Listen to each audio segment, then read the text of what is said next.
Good evening. I'm Stevenson Manners, coming to you under lockdown from Kitts-Nevis through the power of Zoom and through the Facebook page of the St. Kitts-Nevis Labour Party and its YouTube channel and on Freedom Radio.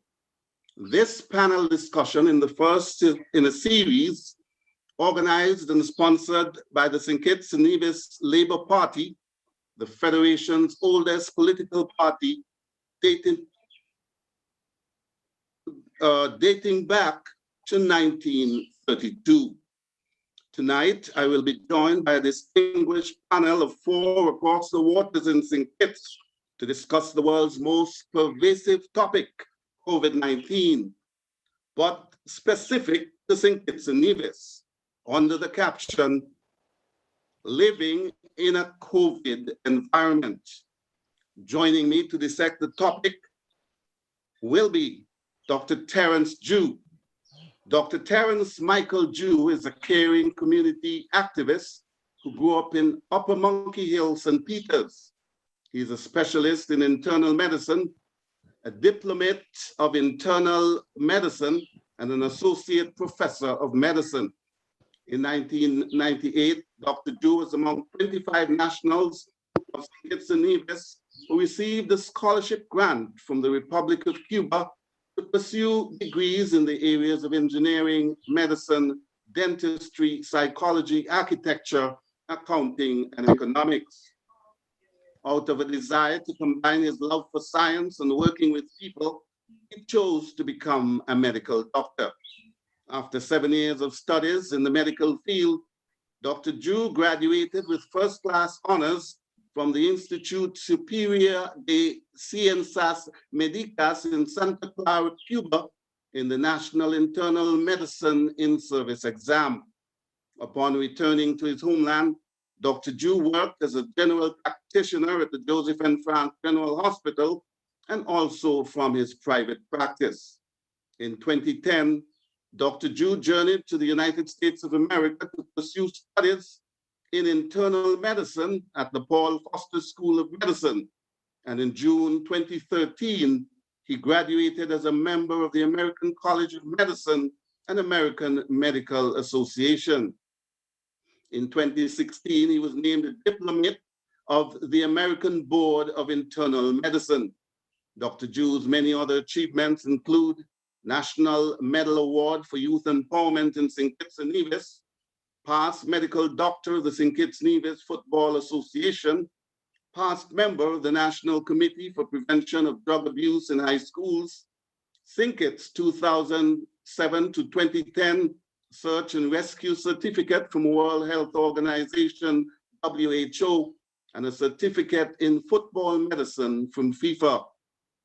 In July 2013, Dr. Jew was selected as the new St. Kitts-Nevis Labour Party candidate for St. Christopher VIII and has participated in the last 2 general elections, touching the lives of many people. In May 2016, at the party's annual national convention, he was elected as a deputy chairperson of the St. Kitts-Nevis Labour Party, following which, at the 2018 convention, he was successfully chosen as party chairman.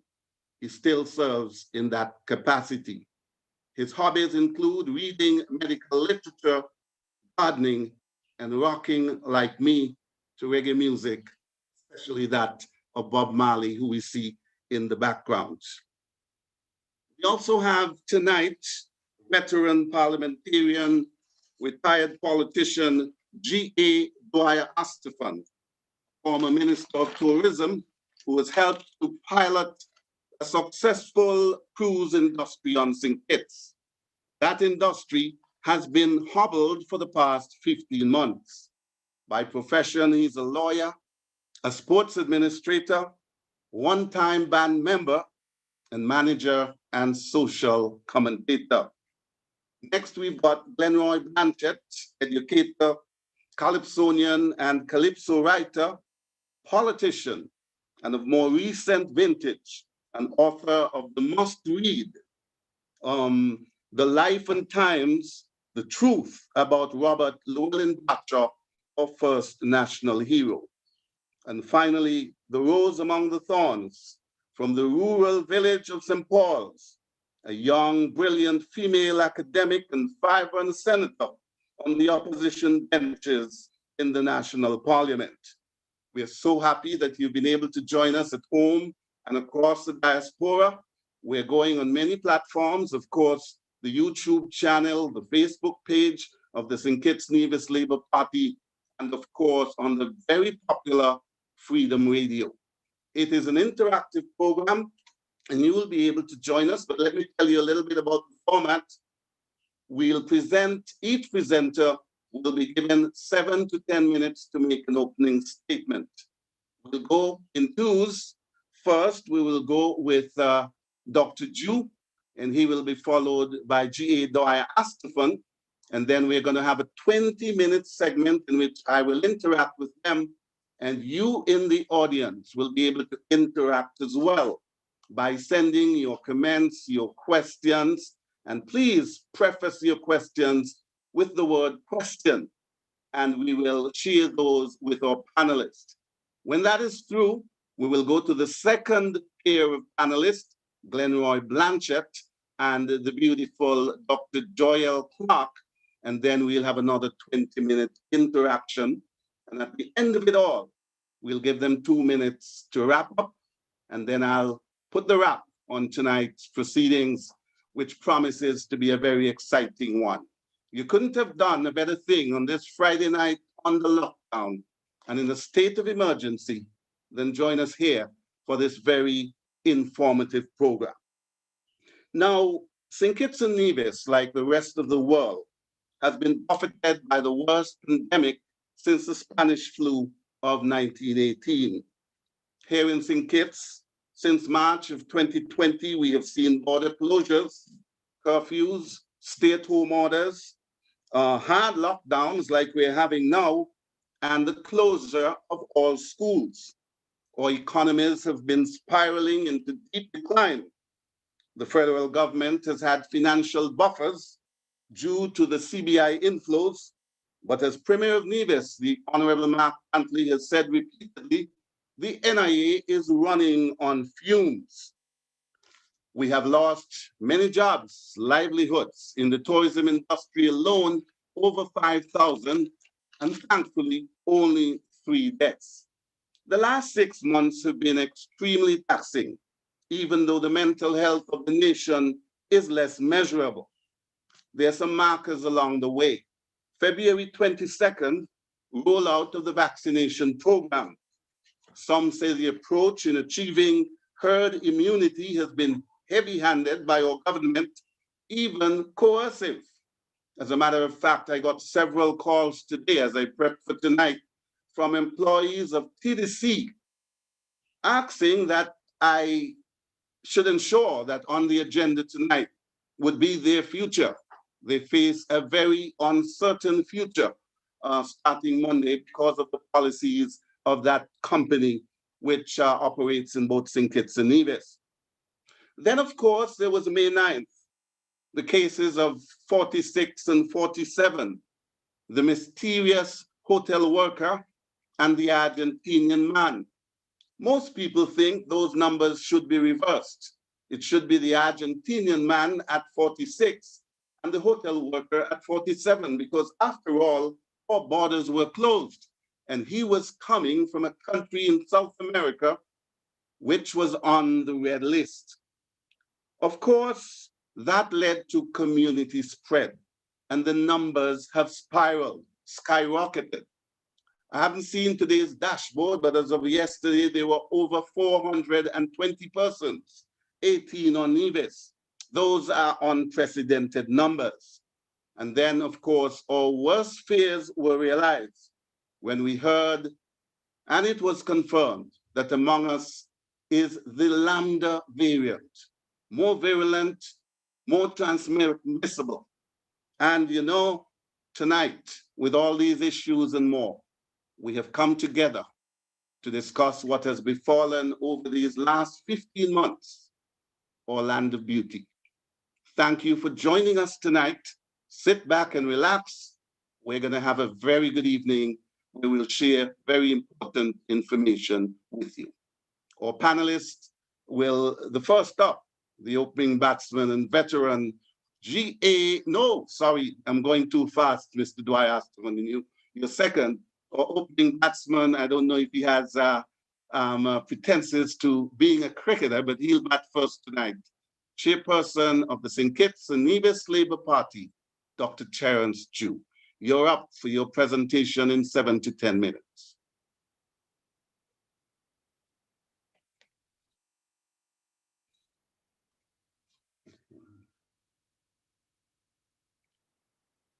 I'm not sure that you're unmuted, Dr. Jew. I'm not hearing you. Okay, good night. Yes, good night once again. I'm happy they were able to take care of that technical difficulty.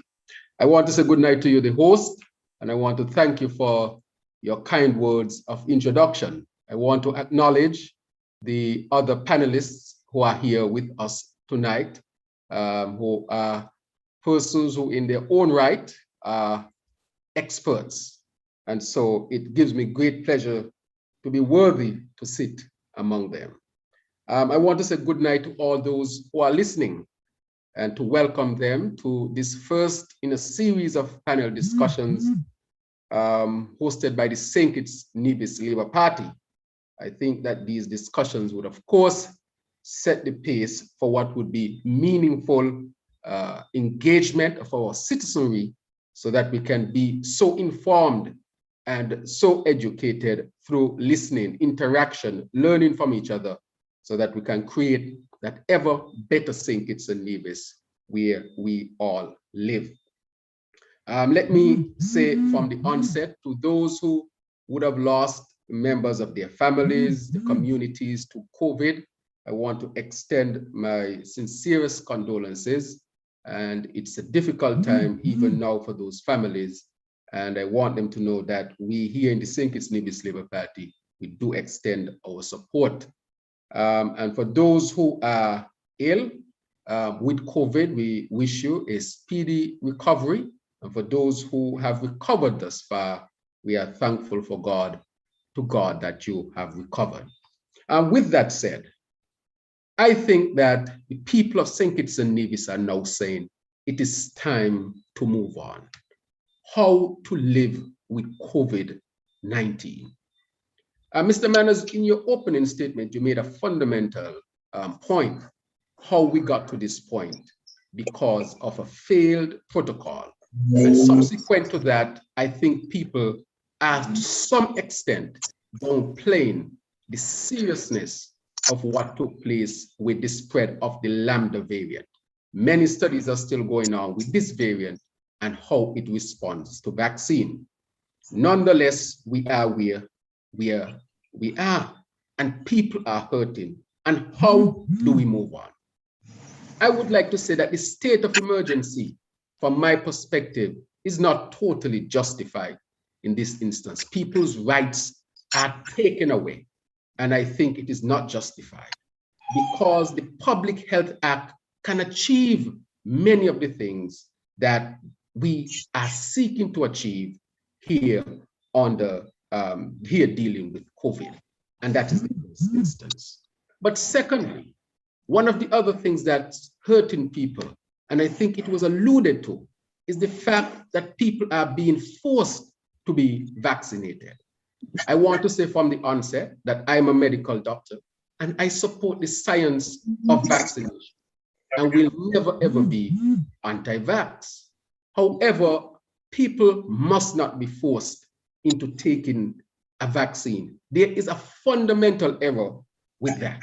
Now, on two points or two pillars when it comes to the practice of medicine.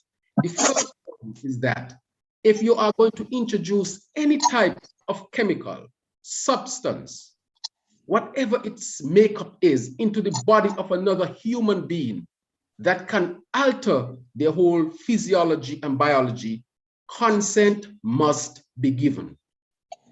Because this is a pandemic, one does not have the right to force themselves on another human being. But in medicine, we also understand that communication is key. And we have what you call the 5 C's of communicating to the people during a crisis, and that has been shown to be very effective. So this type of thing of saying that if you don't take the vaccine, you are this and you are that, in medicine, we don't practice like that. So that's the first problem. It is illegal to introduce anything into anybody's body unless they give your consent. They should not be forced and they should not be coerced. We should use scientifically proven ways of doing it, such as the 5 C's. And I'll go into that a little bit later. And the second issue is this: none of the vaccines have received full authorization. None.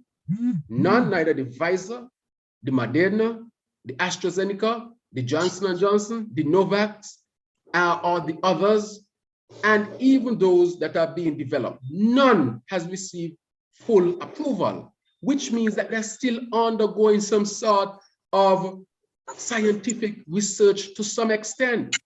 And there's a serious problem with that when you have something that is only authorized for emergency use and you want to force it on people.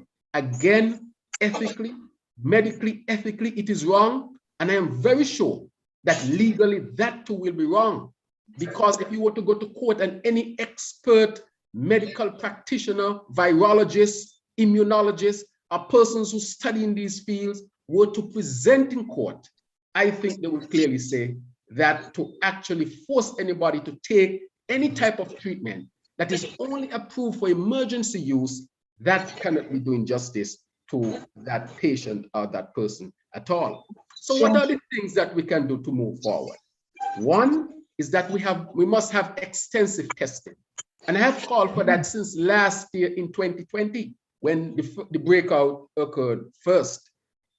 And that testing would include, one, the antigen test, which we are doing, but now there are bona fide, well-studied types of antigen tests, which are rapid tests that can be done at home. This is being done in developed countries. And also you can now do the antibody test, where the testing has actually improved to know if people are actually being protected by the virus. Once you have those two, and people understand their status, whether they're infected, or two, they have the antibody which protects them, whether through vaccines or through the natural way because they would have been infected or been exposed, those persons will be protected. Those who become positive, they can quickly test and remove themselves from the population until they would have cleared the COVID. But this has to be coupled with a comprehensive program. You cannot take people out of the population if they don't know where the next meal is going to come from, how they are going to take care of themselves. And so the government has to put things in place to make sure that when people are tested and put into quarantine, that they are taken care of, that they are looked after, and they don't have to send around voice notes begging for help. That to me is something that needs to be done. Another thing that the government can think about is whether or not they would actually start to give doctors the vaccine so that they can vaccinate people in their offices. That is a way that can be done so that you can speed up the whole process of doing this. And so I would say, as my time wrap up at this point in time, is that we have to move on, but I would say we have to test people, test people, test people. We have to give people choice, give people the option, and make sure those who become infected when they're separated from the population, that they're taken care of, that they're looked after. And nowhere ethically is it correct to force anybody or force anything in anybody's body. And if we follow the principles of the 5 C's of communicating with people, of making sure we follow the scientific method of getting people educated to make those decisions, which will be the correct decisions, I think that we'll be in a better place. We will have a harmonious society banding together to fight this virus together and not to be separated in vax and unvax, but as a community, all hands on deck to deal with the scourge of COVID-19. Thank you very much. Thank you very much, Dr. Jew, for being so very assertive in your presentation and giving us pointers, the government pointers, and where we can go moving forward. Of course, yesterday there was a very important regional panel discussion where we had legal persons and we had medical people, and I'm sure many of our viewers and listeners followed that as well. And we'll talk about that further in the discussion phase. What are the views? Because it seems as if this is not just impacting St. Kitts-Nevis, but across the region. We'll now move to panelist number 2, the Venerable G.A. Dwyer Astafan. You're up. Thank you, Mr. Manners, and greetings to my panelists and our viewers and listeners. I thank the organizers for putting on this program and thank them for inviting me to participate. Living with COVID under a state of emergency, that's our topic. Like most people, I get no joy from this COVID-19. But the truth is, it is a reality. And I like the optimism and the resoluteness in the approach living with COVID, dealing with it. And I will address that part of the topic, living with COVID, later. But I want to start out with the other part of the topic, state of emergency. That's where we're at. St. Kitts-Nevis is not the only country to have proclaimed the state of emergency as a COVID response. It doesn't mean it's the right response, but I'm saying it for the record. We in this country have been in a state of emergency for the better part of the last 15 months. Our time is short tonight, so we can't discuss the subject of a state of emergency at length. Briefly, it is a tool that is available to a country, usually via its constitution and other legislation, to protect the country and its people in an emergency. For example, war might be imminent. There might be an accident. I don't want to give a local example. I wouldn't want to give anybody any ideas, but for example, a nuclear accident in Japan. There could be a natural calamity. In the case of the COVID, this can be considered under that broad umbrella of a natural calamity. Or there could be an action or threat of action by somebody which could endanger public safety or deprive the community of essential services and supplies. In such a case, the Governor General can proclaim a state of emergency, and the Constitution lays out the procedure. Then there is the Emergency Powers Act, which provides more details regarding the mechanisms through which a state of emergency operates. So the state of emergency is an extreme tool to be used only in extreme situations, in cases and situations which cannot be fixed by other tools that might be available to the government. I want you to bear in mind, our viewers and listeners, that the more extreme the tool, the more dangerous it can be used as a weapon, if not properly used and if abused. And I want you also to remember that a state of emergency, because it is employed in an extreme situation to protect the public interest, at the same time, it dilutes the fundamental rights of the individual, and citizens can be seriously harmed from it. Their health, their rights, their finances. Let me give you a quick little example because I know time is tight.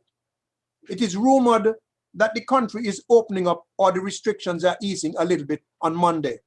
But that's just a rumor. The Prime Minister has not said anything to the country. People are uncertain.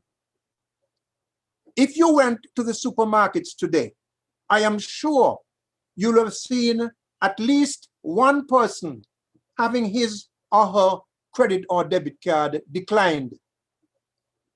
People are spending money on the premise that Monday the places will be closed.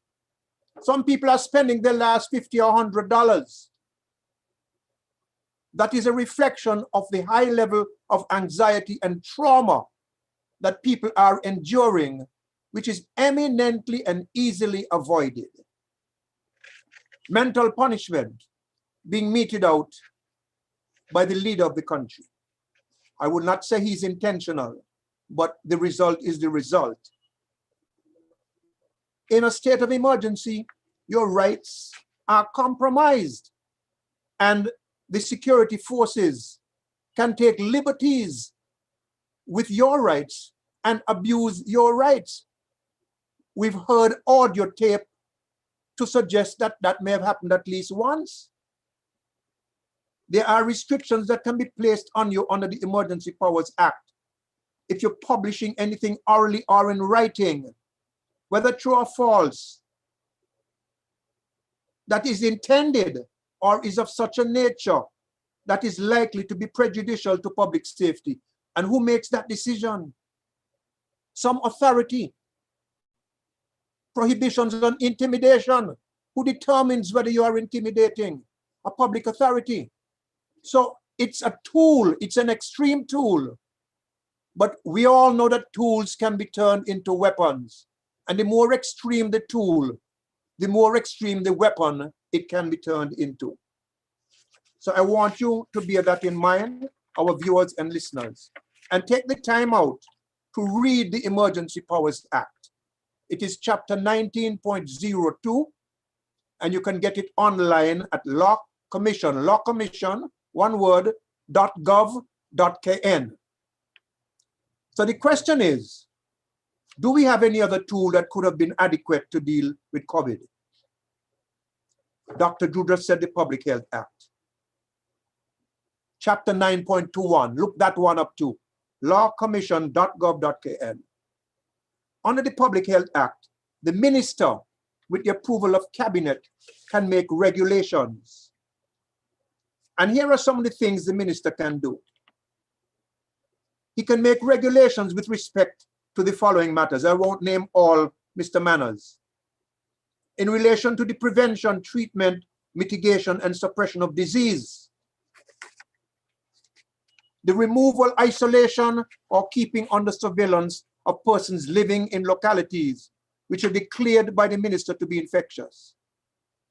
Preventing persons or conveyances from passing from such a locality to any other locality. Detaining for inspection or disinfection persons or conveyances. Establishing quarantine or isolation hospitals. Treating persons who are infected. Regulating entry or departure of aircraft, ships, vessels, and so forth. Closing schools, churches, and places of public assembly, and so on and so on. So the Public Health Act is very broad in scope. And in my opinion, I share this opinion with Dr. Drew, that the Public Health Act should have been used as the first option, the first tool, rather than resorting to the state of emergency as your first choice. Now let's get to living with COVID part. There are other tools. We just spoke of the state of emergency. That's a legislative and administrative tool. The individual, social distancing, hand sanitizing, face cleaning, masks, changing your mask regularly, and the vaccine. The majority of people will take the vaccine, some won't. As the doctor said, there's been a very muscular approach by the government, even threatening, and by some of their friends in the private sector, intimidating people into taking the vaccine, providing ultimatums. That is not right. That's not how you persuade people. And although you may succeed in some cases, you succeed because people are intimidated and they are afraid of losing their jobs and their livelihoods. But the threat of suspension or termination, if one does not take the vaccine, would, in my opinion, not be successful if challenged in the court, except in certain circumstances, possibly. For workers who do not want to take the vaccine, and don't get me wrong, I am vaccinated. You rapid test them twice, 3 times a week, Mr. Manners, and you guide yourself as an employer accordingly. And the rapid tests nowadays are very accurate. They're using them all over England. They're using them in Germany. The World Health Organization just invested $600 million buying them to distribute globally. Now, this panel discussion yesterday, and of course, testing people at the airport. There was a panel discussion yesterday, which you mentioned, Mr. Moderator.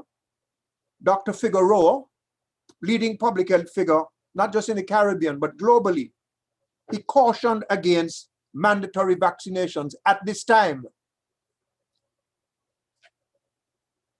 While leading Jamaican and Caribbean lawyer, Dr. Lloyd Barnett, expressed the view that the law would not, as a general proposition, support mandatory vaccinations because of individual constitutional rights. He said that applying the judicial tests of reasonableness and proportionality, is it reasonable? Is it reasonably justifiable? Are there other alternatives? Is it the only option available? And so on.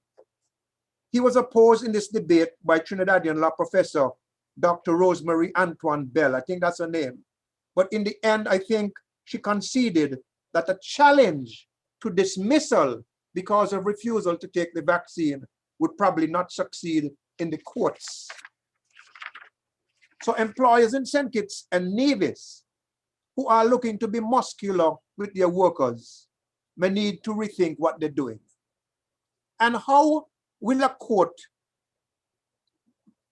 support mandatory vaccines if it wants to follow the science to make its judicial decisions? And the science says that everybody does not have to be vaccinated. 70 to 80%, and you get what they call, I don't like the term, herd immunity. So everybody does not have to be vaccinated according to medical science. Therefore, how can you order everybody to be vaccinated? How can you order every employee to be vaccinated and expect a court to support that? Well, I would be very shocked if I were wrong on this legally.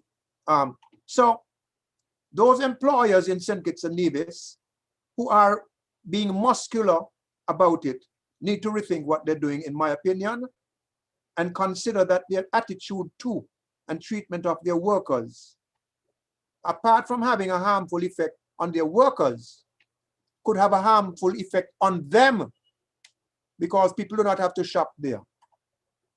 I will leave it there for now. Dwyer Astephen, thank you very much for expounding on the legal aspects of this discussion. Now, to those who are viewing and listening, remember you can send us questions prefaced by the word question, and we will sort through those and try to bring them to the panelists in the interactive session. But we're not operating within a vacuum. There are other things happening around this panel discussion in the Federation. I refer specifically to the press conference by the Prime Minister yesterday. I don't know if it is coincidental, but it came one day before this panel discussion tonight. Also, the government has been taken to task for the timing. We had several days when we were in lockdown, we were in the comfort of our homes, looking for things to do, and the government could have found a very captive audience in having us all on the lockdown.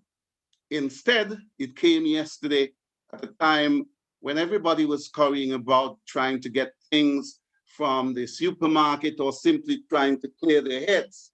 So on 2 counts, the timing to me is very suspect. Then came, of course, and that was the main reason for the press conference, the stimulus package of 15 million.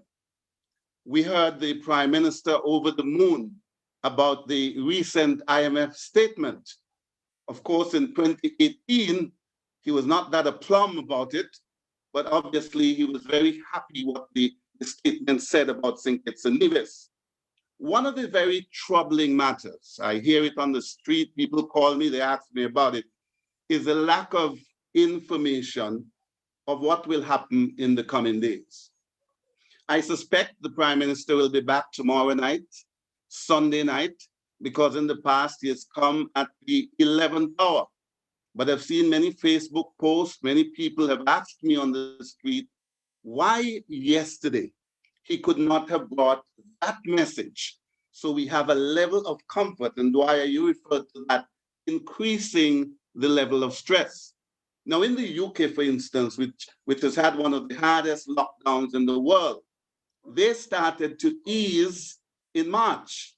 And then Boris Johnson set June 21st, the day the sun enters the summer solstice, as the day when Britons would finally be free to go back to the bars, to play sport, and all of that. And, you know, we didn't hear anything like that from the Prime Minister yesterday. Now, of course, Britain had to ease back a little bit, and now they're looking at sometime in July, I think July 19th, thereabout. Was the Prime Minister not doing something amiss, not to put us, the citizenry, more at ease by knowing what will happen next week so we can do planning ahead? And of course, the announcement of the resignation of his press secretary, Valencia Grant. There's no doubt about it that the federal government is struggling with its messaging. There's no doubt about it. And the NEOC, they are definitely struggling with their messaging as well. That's why every day you hear them at their briefing saying, don't listen to other people, only listen to us. That doesn't happen in a democracy. For instance, every Friday afternoon, I make sure I'm glued to Freedom Radio, because we have, for instance, Dr. Patrick Martin, the second longest person who acted in the role like the CMO after Dr. Cuthbert Sebastian, and he brings a refreshing perspective, and that must count for something. And of course, along with him, we've got Sam Conda and Dwyer Astafan. So in the context of what we're having on the national stage, what we're hearing from the federal government and the Prime Minister, what we heard yesterday, Dwyer and Dr. Drew, your reaction to that?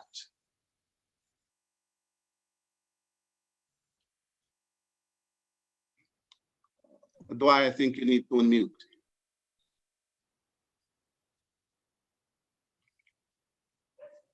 Can you hear me? Yes, I'm hearing you now, Dr. Drew. Okay, good. So I listened partly to the Prime Minister, as the timing was very off.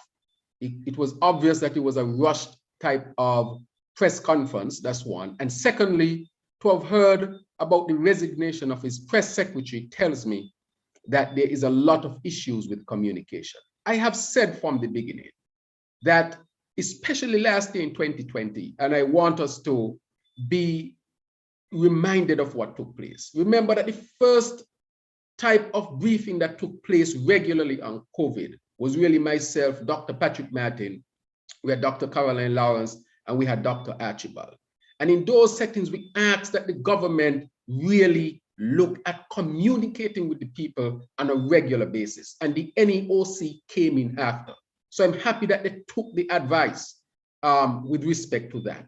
However, based on how it was constituted, they have had issues with communication from the beginning, even up to now, that they have been communicating sometimes information that is false, where the Prime Minister and the Attorney General would have been seen in total contradiction to what the Minister of Tourism was saying and the Minister of Port Authority, Lindsey Grant, with respect to forced vaccination and so forth.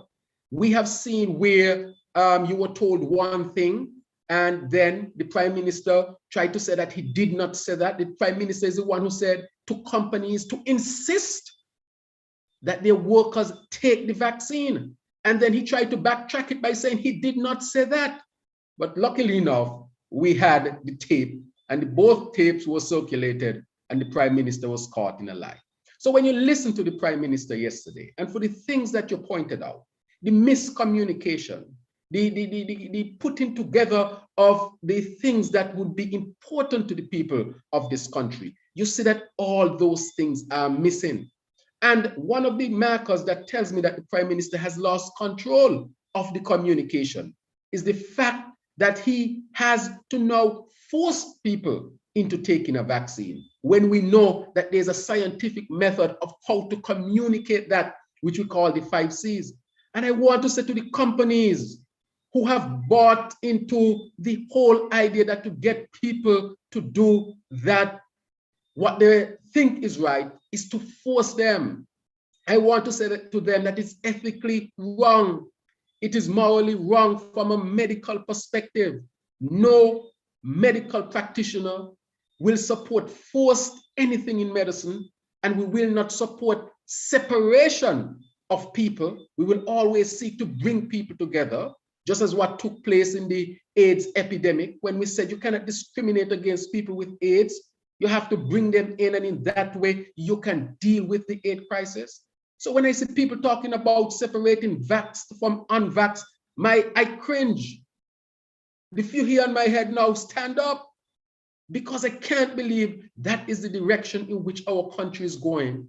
And I'm calling for level-headedness, for moderation, for where we can actually work to find a solution and bring our people together. I will wrap up by saying, we know that when it comes to taking vaccination, that there will be what you call vaccine hesitancy. It will not only happen here in St. Kitts-Nevis, it will happen in every country. That is because human beings are like that. That is part and parcel of who we are. And the people who are hesitant, they have good reason to be hesitant. This is a new type of treatment. If some may not refer to it as that. It is still being studied, not fully studied as yet. It only has emergency authorization. People would ask logical questions. And so instead of forcing people and coercing people, let's take the path of educating people, educating them again and again and again, because through education, we can achieve all these things. So when I listened to the Prime Minister yesterday, it was all in keeping with his approach. Force down your throat, poor communication, almost no consultation with the people, and no working together with the people. So it is just part and parcel of how this poor, horrible communication strategy, and it culminated with the resignation of the press secretary. I think that she was frustrated. Thank you. Dwyer, ask Stefan your take on what unfolded yesterday. Okay. I must confess, I was otherwise engaged when the Prime Minister was delivering his information to the public, but I got snippets of it. And to me, it was a reaction. There was nothing proactive or particularly impressive about it. And I say that with respect. Yes, these guys have a communication problem. The government has a communication problem, a messaging problem, in spite of the fact that it probably spends more money on communications than any government in the history of this country. They still have a problem with their messaging. Their decisions have been bad decisions. I highlighted a couple of them recently with regard to the farmers and the fishers. Makes no sense. And if you look at essential services, you will see things like gas and things for homes and so forth. So you would expect that suppliers of goods and services in these areas would also be given special dispensations in lockdown days. But that has not been the case. So it suggests that maybe somebody is not reading the legislation or reading the legislation properly. In the meantime, and why I say this is reaction rather than being proactive, how long have people been suffering physically, nutritionally, mentally, socially, and of course, financially? And what you're getting from the leaders, the comments from the Attorney General. Restrict, lockdown until you vaccinate. And what you're getting from the Prime Minister, fast and pray. I mean, the cynicism, the callousness. I mean, nobody who is objective and honest is going to buy that bag of goods. Nobody. People need help. And again, you're giving people in the market a break from paying the rent. How much rent they have to pay? I mean, it is good you're giving them a break, but people want more than that. And as Dr. Drew pointed out in his introduction, when people are put in quarantine or at their homes for whatever reason, or even without that, because I'm sure every one of us here on a daily basis is approached by people who want help, and what they want mostly from you, something to buy food. So there's a lot of pain being suffered in the country.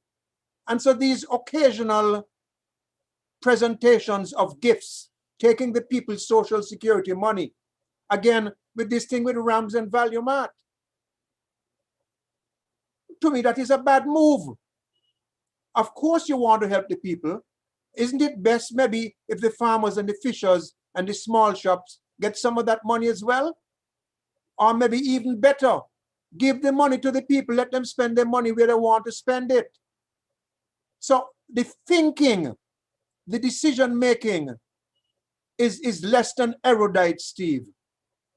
And this is a time when the country is under serious pressure. It needs clarity of thought and clarity of action. And uncertainty is the enemy of success through this crisis. And all we're getting is cynicism and uncertainty. Will not do.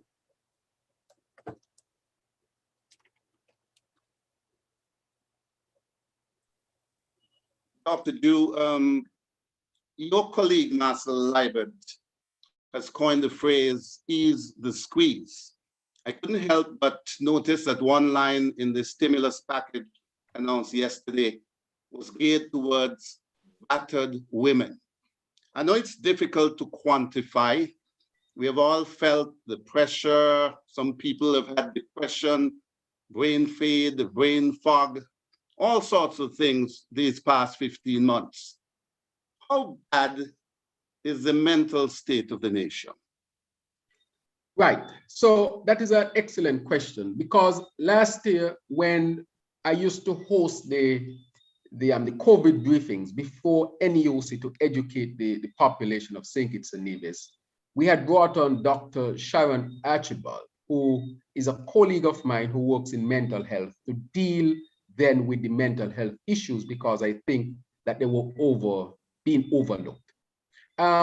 With respect to mental health, people are under stress for various reasons.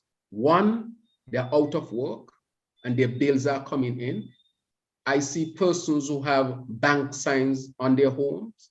They can't afford to pay their mortgage, which is obvious, but they're being pressured to pay mortgage still.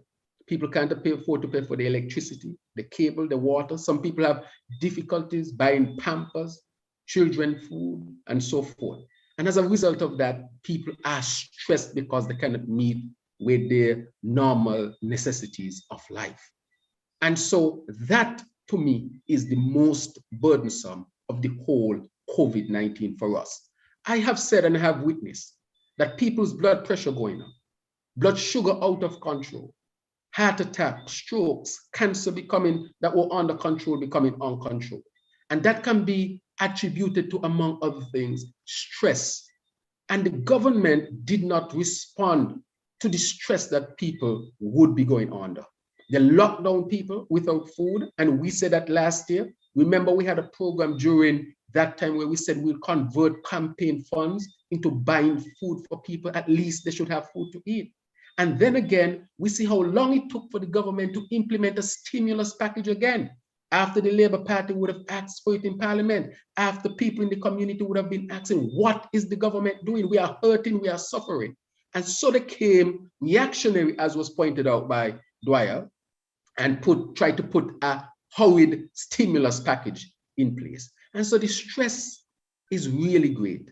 Domestic violence may have increased, and I'm seeing some of that in my own practice, because people are together for longer hours, they're not going out, and when human beings are confined in a small space for long hours, tempers flare, and whatever issues might be there, they can become aggravated.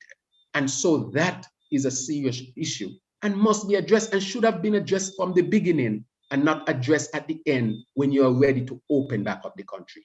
That is why I keep saying that the government never had a comprehensive plan.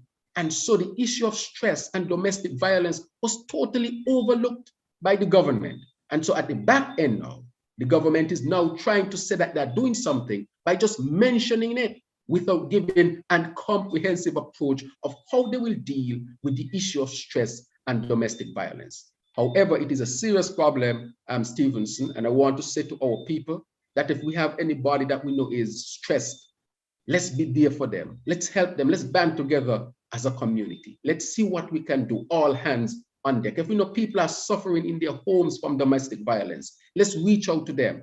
Let's make sure that we get them to the centers or to people who can actually help, because there are groups that deal with this type of thing. I think that there should be a hotline, I don't know if that was mentioned, that people can call and say, look, I'm suffering domestic violence because of extreme stress or whatever the cause may be, and I need help.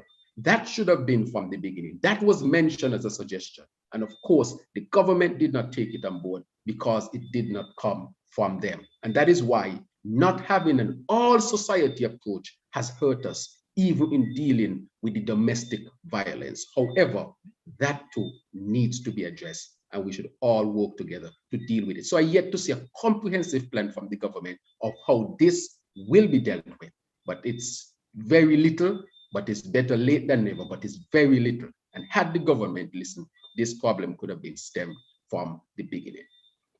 There is a line item that is occupying people's minds on this side of the narrows.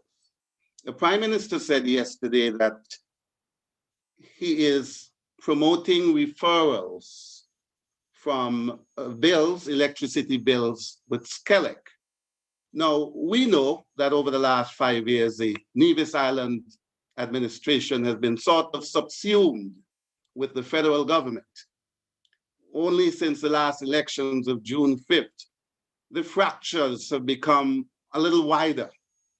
But Nevisians are wondering, what about them and deferrals with Nevlec? He did not say that explicitly. Is it something only for your side of the narrows, or does it apply to electricity consumers here in Nevis? Dwyer.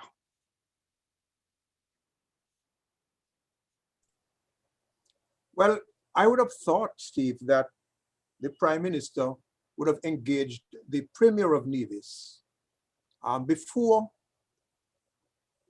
publishing his list of goodies yesterday, to ensure that he would say nothing that would appear to marginalize his partner in government, the Premier of Nevis, and his partner party, the CCM.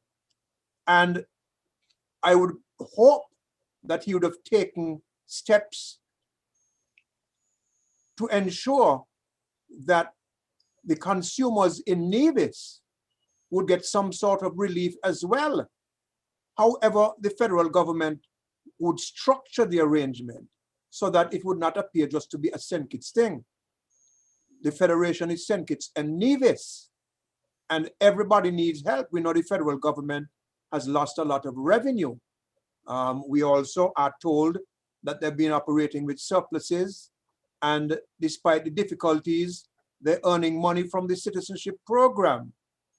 And the name of the country is St. Kitts and Nevis. So, short answer, one would hope that they would have spoken, but based on what you're saying, that was not evidenced by what he said publicly.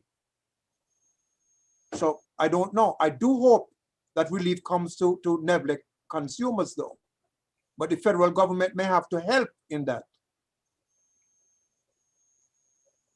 Okay, a final question, Dwyer, before we move to our other two panelists. You spoke about the heavy-handed approach, the coercive methods being used by at least one company here on St. Kitts-Nevis in terms of vaccination. Right. What advice would you have for those employees? You did say earlier that you don't think any law court would uphold such a decision. What would you say to the workers at that specific company? I would encourage them to seek legal advice, and it would be very helpful if some of them stood up and took the matter to court, because the threats of suspension and termination are, in my view, excessive and unnecessary. But also, and I do not, TDC is an important public corporate citizen. It employs a lot of people. A lot of people get by and succeed because of the existence of TDC. And we want TDC to continue and to thrive. But at the same time, it cannot expect to have this muscular approach, which may even be defeated in the court, which I believe it would, and expect people just to sit back and take it. This is not 1940 or 1840. This is 2021.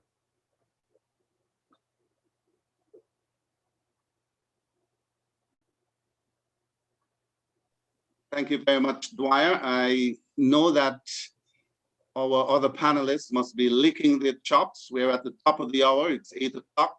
So we're going to go through, well, I'm looking at some of the questions, but we'll hold for a moment and we'll cross right over to our first of the last pair of panelists. Glenroy Blanchett, you're up. Mr. Blanchett.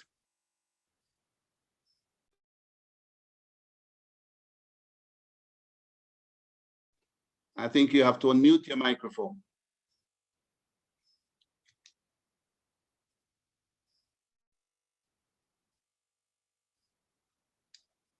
Yeah, can you speak now? Not sure what's happening. Yes, you're hearing me? Yes, loud and clear. All right. Yes, thank you, Mr. Manners. It's a pleasure to be a part of this esteemed panel. Speaking on the topic, living with COVID-19 on the state of emergency. I want to jump straight into it in the interest of time. We are where we are today, over 500 COVID-19 cases, including 3 reported deaths, because I believe of the government's bad management of the pandemic. This bad management has also created a crisis of confidence. And it's a direct result of, in my estimation, of 3 factors. 1, the citizens have been continuously lied to and misled about the true state of affairs. 2, the government's refusal to embrace the knowledge and expertise of others in the society. And 3, the government's apparent unwritten policy of forced vaccination. Now, let us examine the first factor. Now, we have been fed a bunch of lies and misinformation. And that is one of the compelling reasons why we have over 500 cases. For example, and you alluded to this earlier, Mr. Manners. We were told that case number 47 came before case number 46. Now, what kind of funny math is that? How in God's name can the Argentinian be case 47 when the Argentinian is the one who imported the virus and passed it on? Gross inefficiencies of the government's management of the quarantine and isolation protocols. We were also lied to about the government stimulus package. And Dwight Astafan spoke eloquently about this. In the past couple of weeks, he has been driving home that point. And stimulus checks have not reached many persons who have lost their jobs as a result of the impacts of the pandemic. Taxi drivers and other workers in the tourism industry are still waiting for the promised assistance. But truth be told, the government is unable to deliver on its promise to affected workers because after appeals by Dr. Douglas and others, including Rastafari, for a better stimulus package, the government has now rushed to put in place another one. However, that new stimulus needs stimulating with truth and transparency.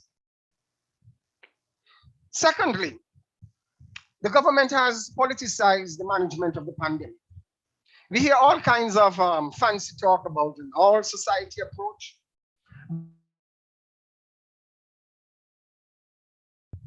And others from lending their expertise to the national effort. Why is it that the Right Honorable Denzel Llewellyn Douglas, a medical doctor, leader of Her Majesty's Loyal Opposition, and a former lead spokesperson on HIV and AIDS in Latin America and the Caribbean, why is he being shut out from the process? Why is it Dr. Terence fined and scorned and ridiculed when he tried to help the country with the pandemic? Why is it that Dr. Patrick Martin, another medical practitioner, an immediate past chief CMO, has not been invited to the table? Why is it that civic-minded persons like E.K. Flanders, who were ridiculed as anti-vaxxers because they sought to educate the people about the issues surrounding COVID-19 vaccinations? The harsh reality is that our country has been put in a worse position because of political interference. Thirdly, we are where we are today because of the government's unwritten policy of forced vaccination. We can recall that at the beginning of the pandemic, the Prime Minister indicated that his cabinet will review the laws with a view to legislate mandatory vaccination. His announcement created quite a stirring constitutionality of his proposed mandatory vaccination. Since then, the government has remained silent on the issue.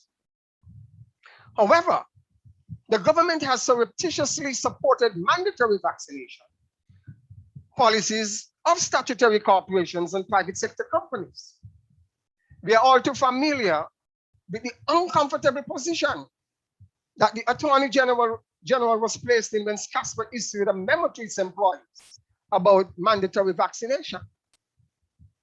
I was dumbfounded and shocked to see a memo purportedly issued by TDC's board of directors that requires its employees to face termination if they are not vaccinated. Now, it is not far-fetched to think that perhaps TDC recognized that it can disregard the legal and constitutional rights of its employees once it has the support of the government. Now, the memo, that purported memo, was issued to staff on the 2nd of July, but the policy became effective. So it appears to me that the workers learned about this new policy the day after it was implemented. Such a process has serious legal implications. Now, the most troubling part of the memo is section 2. It appears that TDC wants to force vaccination upon its employees against their consent. I tend to agree with the observation made by social and political commentator Austin Edinburgh that the TDC policy is a violation of human rights, is cruel, because of the policy, when you look at it, it violates the 1986 Protection of Employment Act, which requires employers to get consent. Important, to get consent from employees or the terms and conditions of employment. Furthermore, this policy may have criminal implications because forcing anyone to take a vaccine on the duress could be an unlawful injury. Yes, businesses have a right to protect their interests, but those protections should not violate the legal and constitutional rights of employees. And so it may also appear that the policy is discriminatory because the policy is making exceptions for medical reasons. But what about the employees' religious or philosophical beliefs? No exceptions are made for those. Even mandating that new employees must be vaccinated can be challenged on the grounds of discrimination. What about the employees who are less than 18 years old? They could not access the vaccination. Will they be terminated too for not taking the vaccine? Where the legislation gives the Minister of Health the power to make certain regulations as intimated by Dwyer Astafan, it does not give private companies the power to implement mandatory.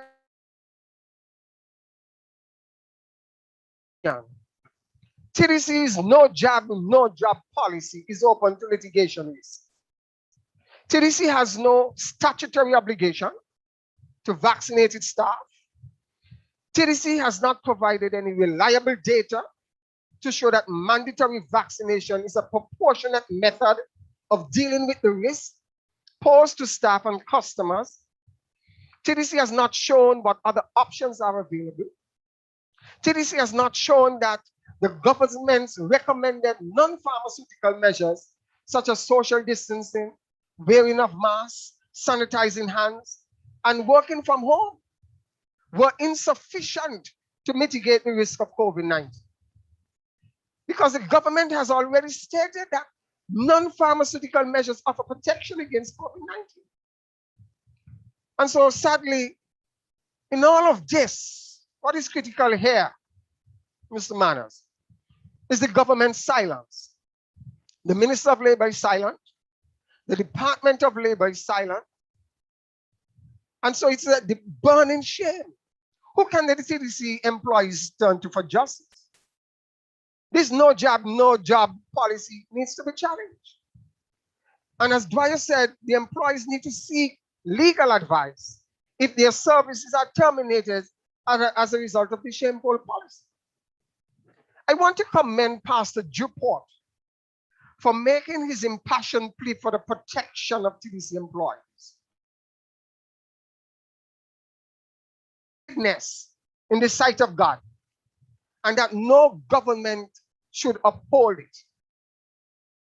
But we are not hearing any response at all from the government. And so in closing, I just want to respond briefly to an earlier question about the stress that people are going through right now. And crisis management. From that training, it is obvious to me that the government is having serious problem with information and media management. The fact that the Prime Minister's press secretary has resigned in the middle of a pandemic is evidence enough to suggest that they're having serious problems, serious problems. And as a result of that, we are seeing the manifestations of workload and psychological stress. Workload and psychological stress. And workload and psychological stress may affect the quality of decision making. And that is why we see that the government has been very reactionary in its management of the COVID-19 pandemic. It is only when Ike Flanders and his colleagues initiated this food drive that the government responded and tried to initiate something. It is only when Denzel Douglas and others talked about the need for the government to have some more compassion for the people who are suffering that lo and behold, we have a second stimulus package. And so these things are affecting the quality of life that people are experiencing in this country as we continue to struggle with the pandemic. Thank you.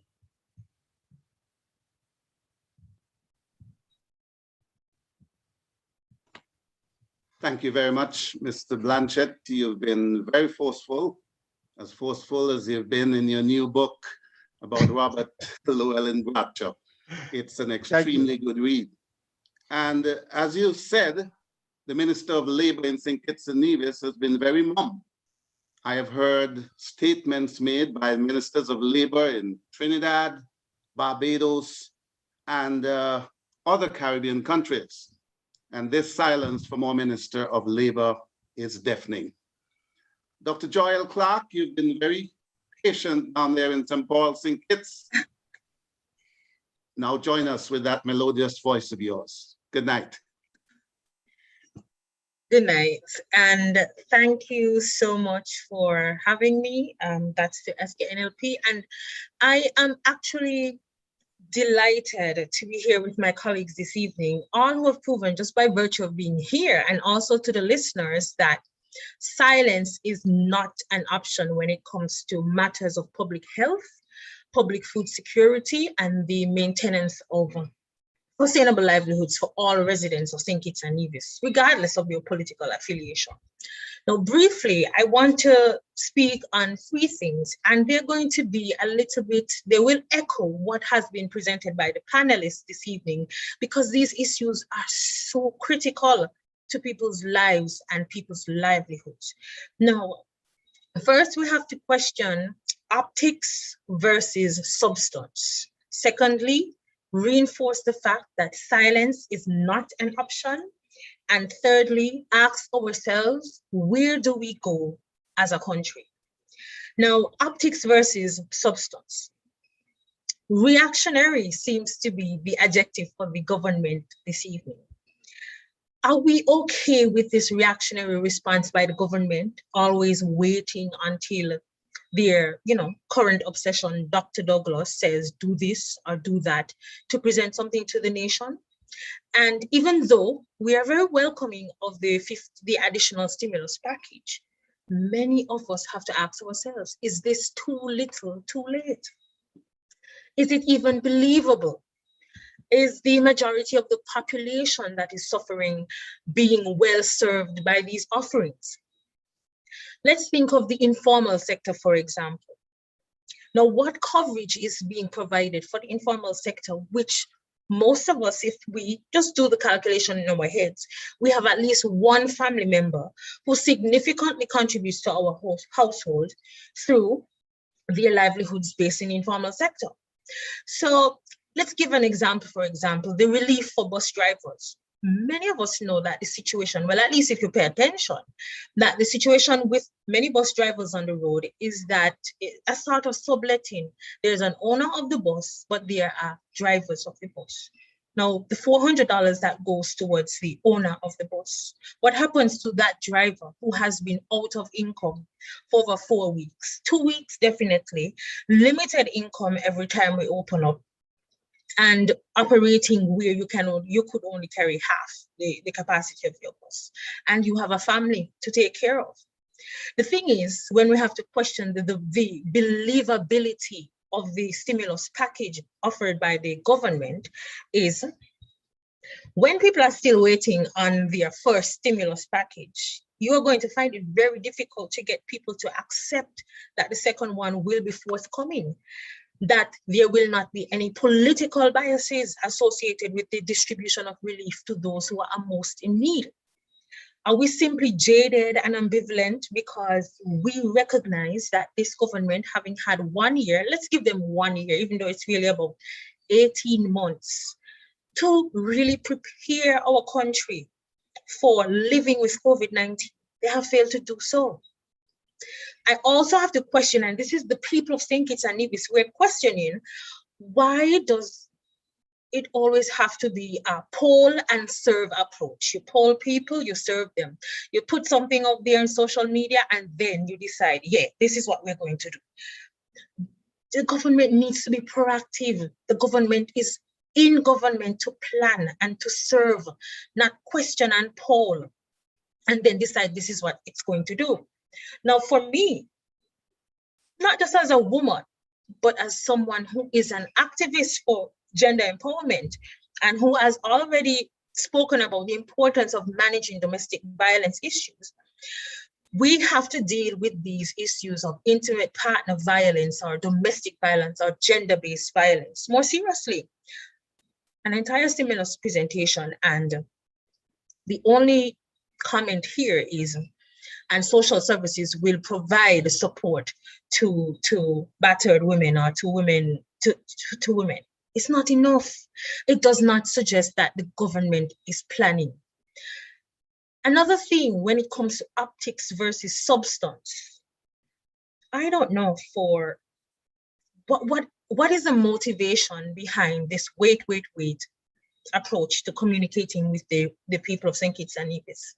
Why do we always have to go to somebody's social media status, someone who we know is in the know, to determine if Monday, for example, is not a lockdown day? Why should the Prime Minister come tomorrow to tell us that Monday is not a lockdown day? We have nothing else to plan for. We are just waiting, locked up in our homes, waiting on a government to decide what it's going to do with its people. Silence, my second point, is not an option. When our leaders here in the Caribbean and in St. Kitts and Nevis act as if their mission is to join the list of global despots, they have to be called out. If they are hankering to be classed and ranked among some of the most oppressive regimes, which are characterized by silence in the media, social inertia, corporate irresponsibility, they have to be called out. Government's ineptitude must always be called out. When you are creating problems for people, for small livelihoods, you have to be called out. Silence is not the option here. Now, this silence has been propelled by the government's unfortunate scare and silence strategy. And are we going to lose an entire decade because this government prefers to scare us into silence? Because we are afraid to speak up for our rights? Because workers are afraid to say, this is not fair, you cannot treat us like this? Because social media influencers speak up and speak out for people who are suffering, and they're punished. Silence is not the approach to governance. And we have been silent for 6 years here in St. Kitts and Nevis, and we cannot continue the silence, especially now when we realize that lives are being ruined, that people's livelihoods will never recover, that people are now sitting home as families saying, let's work on a plan, because clearly I'm not going to have my job on Monday. Maybe I'm going to go on the street and sell food. Yesterday, when I was reviewing the Prime Minister's presentation with a couple of friends, and the question was, is this stimulus package going to reach the people who make a livelihood from a pot selling on a street corner? How are we going to reach the informal sector? How are we going to reach the micro livelihoods? Where is the plan? So as usual, we have to use our platform for good. And so SKNLP is going to have to address this situation. Where do we go from here? Number one, employees must band together, vaccinated and unvaccinated, as human beings, not just as employees. Division is not necessary. It is not helpful. And there's no justification of stripping people in this current environment of bread and butter when everyone is struggling. So if we start now by herding ourselves into groups, vaccinated, unvaccinated, and denying our fellow citizens employment, where will we go next? What will happen to St. Kitts? We are only 50,000 strong. We cannot live as a divided country. So this has to end here. Now, our country, in determining their plans, always look to other countries. So why didn't they look to Barbados? I asked that question and they said, oh, Barbados went to the IMF. So what? Do what you have to do. Spend your surplus after surplus and reinvigorate the economy. Why aren't we hearing about people-centered capital projects such as a tourism redevelopment fund? Tourism will never be the same again. Don't let anybody fool you. The cruise industry will never be the same. What about a digital re-education capital project? The ministers are sleeping. More importantly, a micro business fund for those pot vendors. That's what I want to call them right now. And I apologize for the stigma, but I want to make it very certain that the woman who's selling black pudding at the corner of the road has to make a living, and she has not for weeks. And so these persons must be able to access funding for their business, not just to come back on the road, you know, to pay bills. The very small businesses. Now, for me, for example, I can refuse to do my nails or to do my eyebrow. But what happened to the cosmetologists and the makeup artists and the nail techs who have to pay VAT, who have to pay taxes, who have to pay rent, who have to pay inland revenue, regardless? What are we doing for them? Or a food security project to prove for finally that we recognize that we cannot live on imports, or a healthcare reformation capital project, not just to deal with improving JNF, but to deal with what Dr. Ju mentioned, the mental realities of COVID-19, or finally, a domestic violence response mechanism. We are failing the country because we are too afraid to speak up, or we are allowing the government to present what's not good enough, what's just optics, what looks good, what's not substantial to the nation, while people are moving from bread and butter to crackers to nothing. And this has to stop. So if you have a voice, if you have a platform, silence is not the option. You have to speak up. And we have to push this government to present not just these $15 million projects in a cursory way, but detail how they're going to spend this money and how they're going to re-budget for capital projects which will reach the small man, the pot vendor. Thank you. Thank you very much. Dr. Clark, you've had such a calming influence on tonight's panel discussion. Rhetorical question: how can they look to Barbados when from the onset it has been a race, a competition? We're doing better than them, rather than looking at a collective regional effort. Now, in my mind, Dr. Ju, an event which took place in your parish of St. Paul's, third week of March 2020, has contributed to bringing us where we are today, living in a COVID state of emergency. I remember sitting in this very chair, and they were having leadership matters in St. Paul's, and it marked a coming together of the political aspect of it and the medical aspect of it, which I always thought should have been separated. I follow the COVID briefings around the region. The medical people do their stuff, the politicians do their stuff. But what happened in St. Paul's, and I actually felt very, very sorry for Dr. Laws.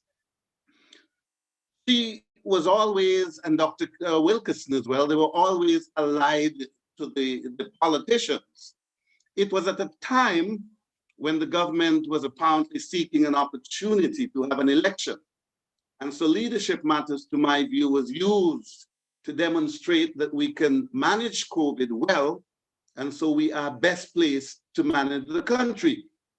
I remember the evening as well, sitting in this very chair, with the Prime Minister with arms flailing, said borders closed. It's as if he was clamping down on the legal opposition. You can't go out, you can't complain. We're going to do it virtually, we've got the upper hand. How much of that, tying the political with the medical, has brought us to where we are today, living in a COVID state of emergency? Dr. Clark. Oh, sorry, I thought that was for Dr. June. No, thank you. Yes, no, I've always had a problem with the use of leadership matters to communicate official information. It's not right. So that's a huge communication flaw here. and we accept it in St. Kitts-Nevis. Secondly, we all know, and I think Dr. Ju would be best positioned to respond after I do on this particular question, that the politicization of the management of COVID-19 in 2020 has been a big part of the electoral results from last year, June 2020. And it's quite unfortunate, especially in Dr. Ju's case, so he can speak on that. Now, we realize that every strategy was used not to protect us, not to ensure that we didn't have community spread, but rather to push the government's agenda. And that agenda was getting back into government. And I say no, because we know that the SKNLP was polling and leading, and it is their wicked management of COVID-19, then politicization of the management, which resulted in where we are now. And everybody has now realized that this is the case because of their hesitancy when they were supposed to be very proactive and simply close the borders or simply put us into lockdown, 24-hour lockdown, or get into cabinet and do the state of emergency in March 2021, but they delayed. And why did they delay? Because they had their own agenda again. So I'll defer the rest of the response to Dr. Ju.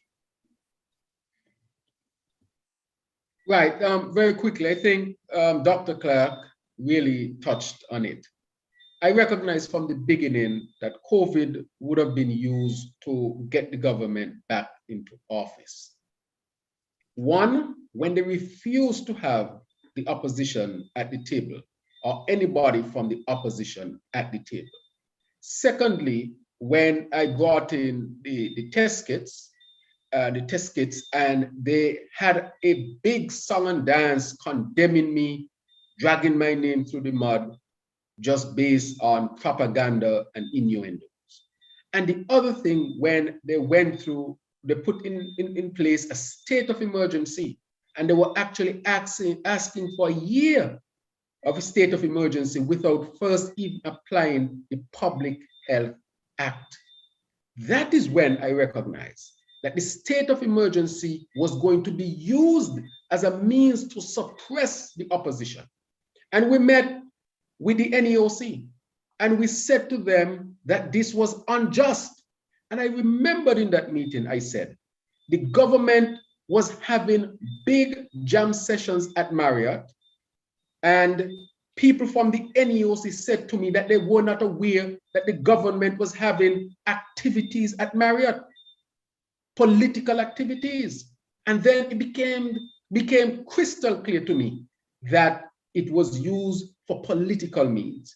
And then after the elections, when you saw a prominent member from the NEOC in a crowd shouting, "Unity win, unity win," the picture circulated. When we saw the head of the NEOC in that picture, it became even clearer, or pellucidly clear, some would say. It became very clear then that it was used as a vehicle to advance the political agenda of the government. And as a result of that, medals were given out in the middle of a pandemic. Victory was proclaimed while the pandemic was going on. Their eyes were taken off the ball. An Argentinian was allowed in, given special privileges, and boom, community spread happens, and the government is caught flat-footed. So it is clear, very clear, that COVID-19 in St. Kitts-Nevis was a political tool to advance the agenda of a particular political faction. It is clear, and that is very sad, and we are where we are as a result of that approach. Some of my friends have said to me that they've noticed that some of the other members of the federal cabinet have not been as involved as they thought they would be.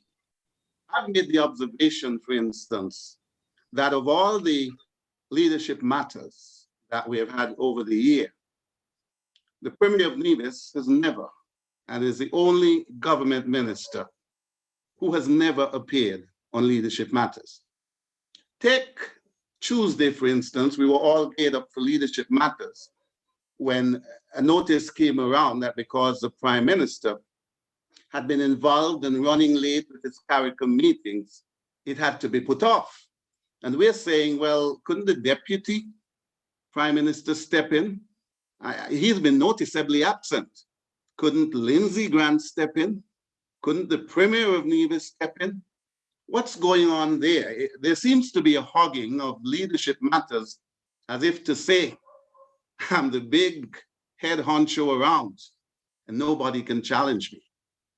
We know that the Prime Minister has said he wants 2 terms, and we know that there has been a challenge to that by the Deputy Prime Minister. Is he using the Leadership Matters to show I'm king of all eyes today? Anybody can answer. Do I ask the fact?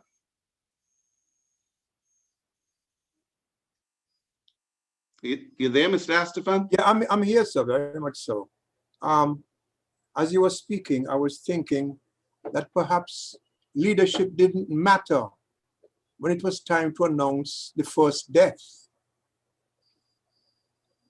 You remember that?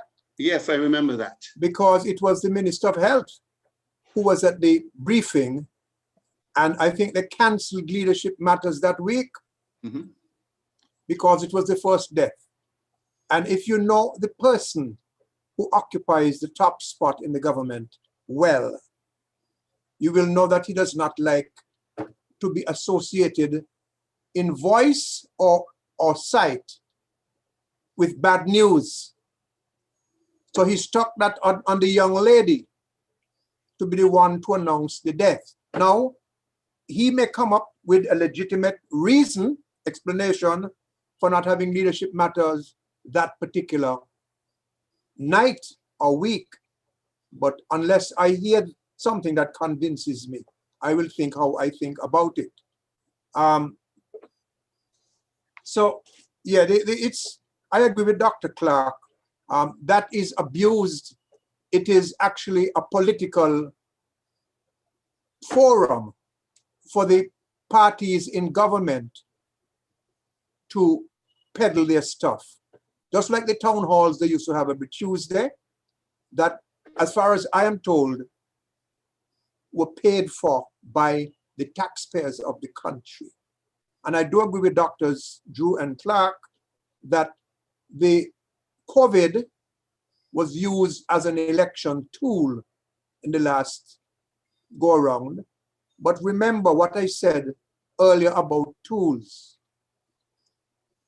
And remember also that a tool sometimes can be used against the person who was using it. The very same COVID, which won them the election the last time, might cost them the next election.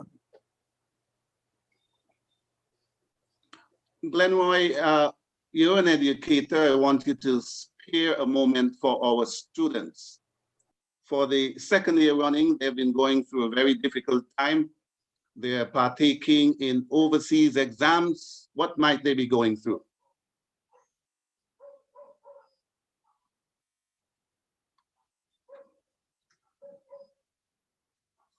I think you have to unmute, Glenroy. Not hearing you. Glenroy, you hearing me? I think you might have to unmute.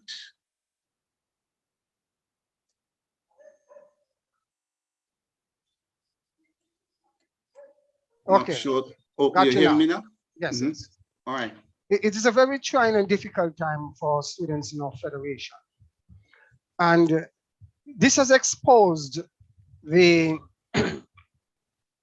the inefficiencies, the bad management of the COVID-19 pandemic even more.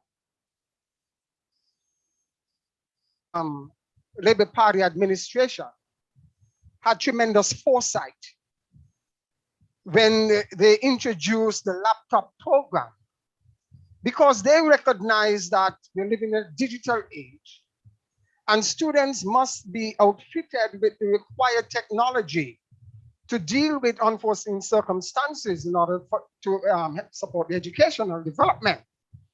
And so if students were properly equipped, they could have transitioned seamlessly into continuous. The Unity administration stopped that program. So you find that a lot of students were left exposed and unprepared to deal with the requirements, the demands. And so it is a true reflection of how this administration does. I want to add also that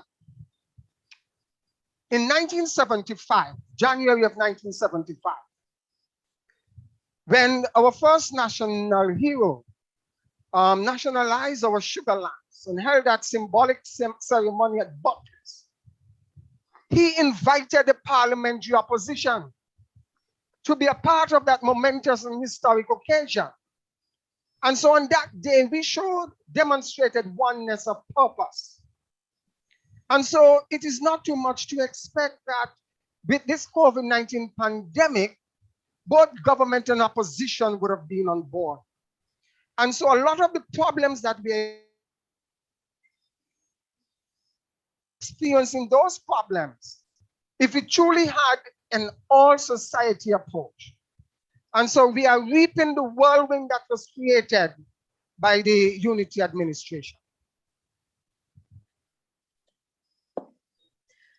Mr. Chair, if I may, just you can. Thank you. And because I'm an educator myself, and just before the lockdown, I was at Builders Paradise.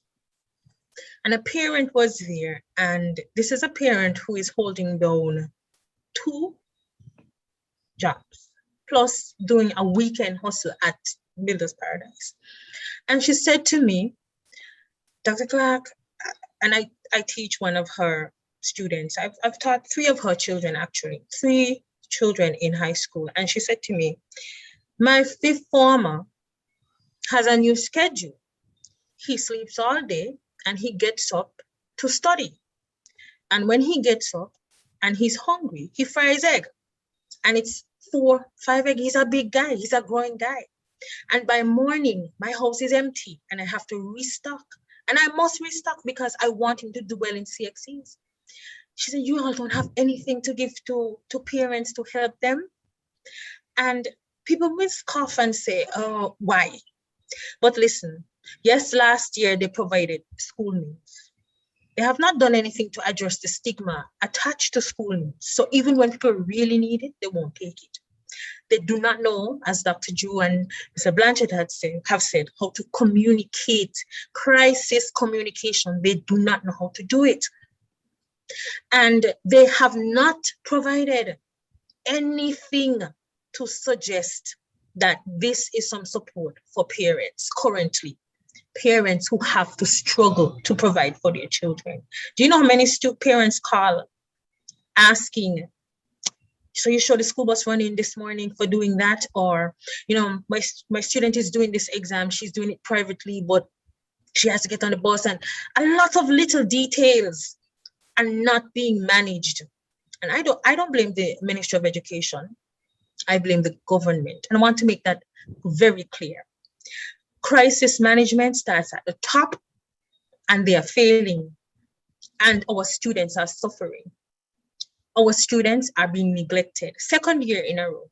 Let's see if this year they actually take some time to help the upcoming students for next year's CXC, or perhaps they already know that we will be out of a COVID situation in 2022. Thank you very much, Dr. Clark. And I must go to some questions that have come in. Is there a law in our federation that we can look at that will give us guidance in terms of whether an employer can force an employee to be vaccinated? So I asked if you're the lawyer on board.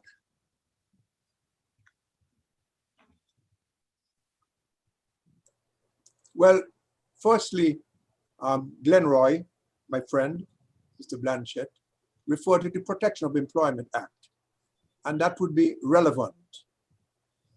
The rest would essentially, well, there's some other things, but the rest would be case law and constitutional law.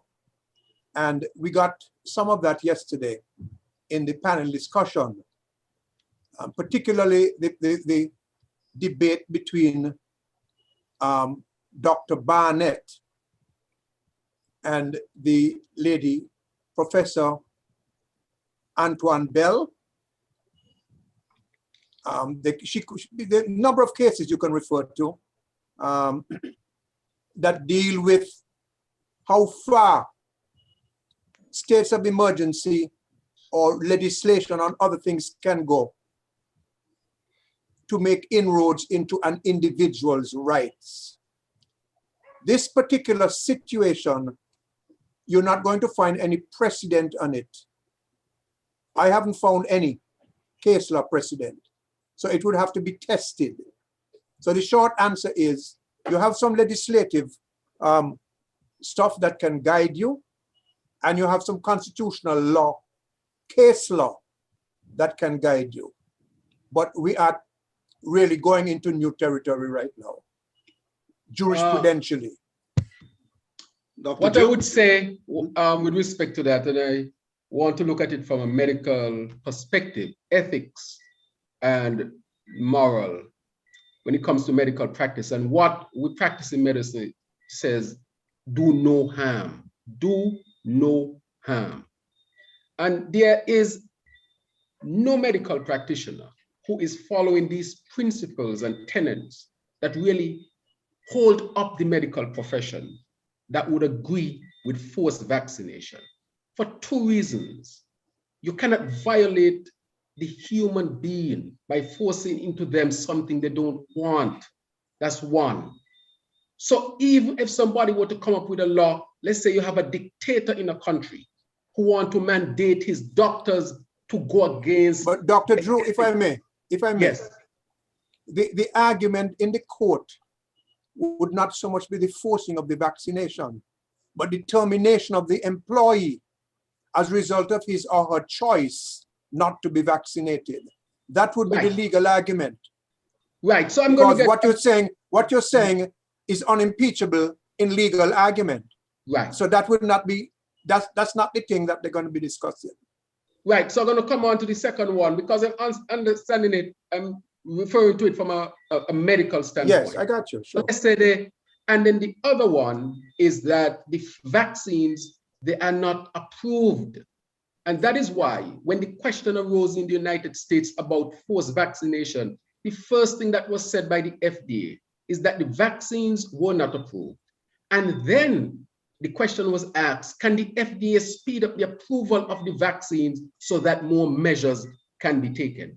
And the FDA said that we are going to be prudent so that when we give our approval, it is based on science and not on political agenda in essence. And if I may answer that, sorry, when you finish.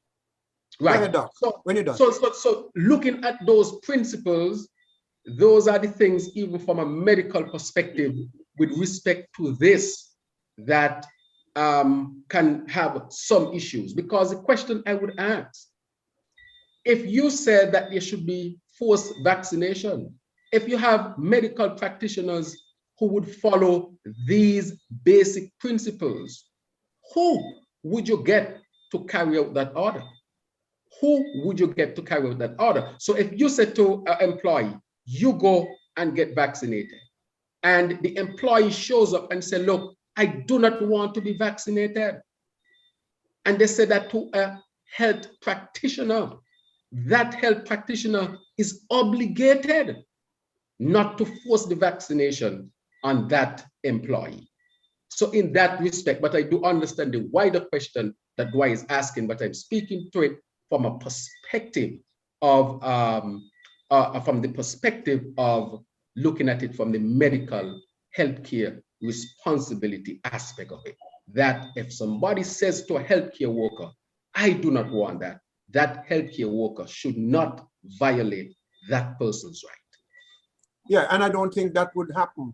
But if the worker tells the doctor or the nurse, look, I am taking this because I want to preserve my job, then I don't know what the nurse or doctor or other healthcare professional would do. What I do think, if it went to court again with regard to the termination, non-termination issue, I don't know how strong the argument would be about these vaccinations not being fully approved yet, because so much of it has been dispensed globally. And according to Dr. Figueroa yesterday, when asked about the long-term effects of it, he did not anticipate any. Of course, he says we have to wait and see, like everybody. We're not, we can't tell the future. But the essential argument in the court would be whether the termination was valid. And I don't think the court would rule in favor of that argument that the termination was valid. I don't agree with the university professor, the lady yesterday. I agree with Dr. Barnett. I want to add that Peter Figueroa, one of the leading epidemiologists in the region, mandatory vaccination is not justified at this time. He did say that. Cannot be. Cannot be. And From that a we should scientific be, standpoint, right, cannot be. and we should still be respectful of people who have concerns or reservations. And he spoke about the approach, just like Dr. Drew did, that you have to be, tolerant, respectful, and work with people, not use a hammer on them. Dr. Figueroa was very emphatic on that yesterday. And the lady who was arguing against Dr. Barnett, she later on, in my view, I think I mentioned it earlier, yielded by saying, well, it would be difficult because of the unfair dismissal laws and so forth. It would be difficult for an employer to win that argument, but there's an alternative. And once you say there's an alternative, then it speaks to one of the criteria, Steve, of reasonableness, right, and proportionality. What's the alternative? She said, well, let them get vaccinated twice or thrice a week. You remember that, Blanche? Yes, yes, yes. So it's, she conceded, but I don't think she would admit that she conceded. Well, she recognized that reasonableness will only work in high-risk environments, like care centers and so on, hospitals and those kind of places. And again, that too is arguable. Eh? That Yes. too is arguable. Okay, another question that has come in. Why is the Prime Minister using my severance as a stimulus? It is money that is due to me. Who'll answer that? Dr. Clark. Dr. Clark, you're smiling.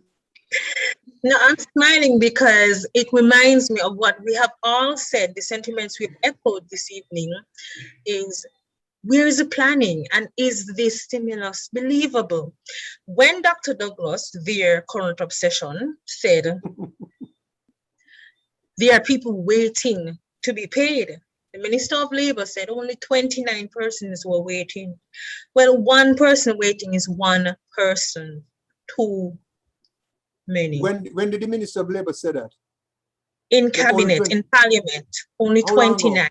How long ago, Dr. Clark? When we were in parliament, right? And when we Last left, week? yes, when we No, discussed I don't believe that. SOE, I don't said believe only that. 29 Yes, persons. I heard it. I heard him. I don't believe. I don't believe him. I don't believe him. When we left, we got subsequent information which said that doesn't seem very accurate. No. Now, people are waiting on severance. People are waiting on stimulus from last year. Businesses are still waiting to feel the effect of the stimulus. And now you're coming and saying you are giving us $50 million stimulus. And we do not believe, I said, we welcome it because we've had to tell them do it. We welcome it, but we are not convinced that it's going to happen. And I think I sat with an economist last year who said, when this Prime Minister boasted of the best stimulus package in the region, $150 million, and he said to me, if petitions and divisions felt 10 million of that stimulus, we would have felt a lot. And that's what people are saying. It was a stimulus presented, because he's an accountant, in numbers. Oh yes, this is 20 million for this and 15 million for that, but it never trickled down to people in the way that it needed to. And it was too short-lived. And like this recent one, it is too reactionary. And it is after they know that they are disrupting the economy. They know that they're not paying people on time. They know that the agenda is politicized, yet they expect us to swallow it. Folks, panelists, time has disappeared on us. We've got less than 10 minutes, but we'll go around first to Blanchett, then to Clark, then to Dr. Jude, then to Dwyer Astafan. We know that the Prime Minister will come to us tomorrow evening, or maybe at some bewitching hour on Sunday night. What should he be saying to us? Blanchett. I can't tell you what he will say to us, knowing how the gentleman operates. But the government needs to demonstrate what we call socio-emotional leadership. That is a government that is aware of the feelings of the community and acts appropriately. Okay? This is not the time for big stick policy. It is a time for a more consultative approach. We have to learn to live with COVID-19. That is the new normal, okay? And so the government needs to encourage citizens. Businesses need to encourage their staff, yes, to get vaccinated by truthfully explaining the benefits of vaccination and the positive and negative impacts that they believe it will have on the country and in the workplace.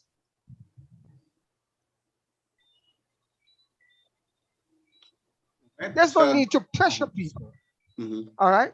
The best approach is to allow people to make up their minds about whether or not they want to get vaccinated.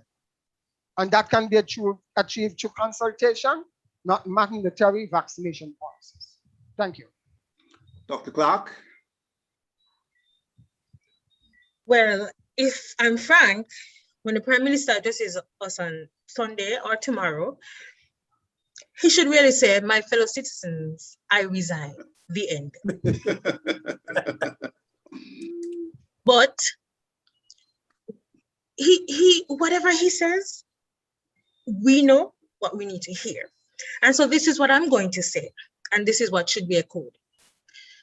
The media needs to remind itself that its role is to present factual, unbiased information. Civil society and community organizations need to continue their work in terms of extending help where government falls short. Religious society needs to pray for everybody, government, opposition, PAN, labor, SKN, everybody. The business sector, employees and employers need to approach COVID-19, employment and vaccination ethically. Residents and citizens must recognize that we have a role to play. Speak up through your social media platform, engage, tell people when they are walking on you, when they are treating you unfairly. Remember, some people have lost twice in this game, you know. They were in the tourism sector, they lost their jobs.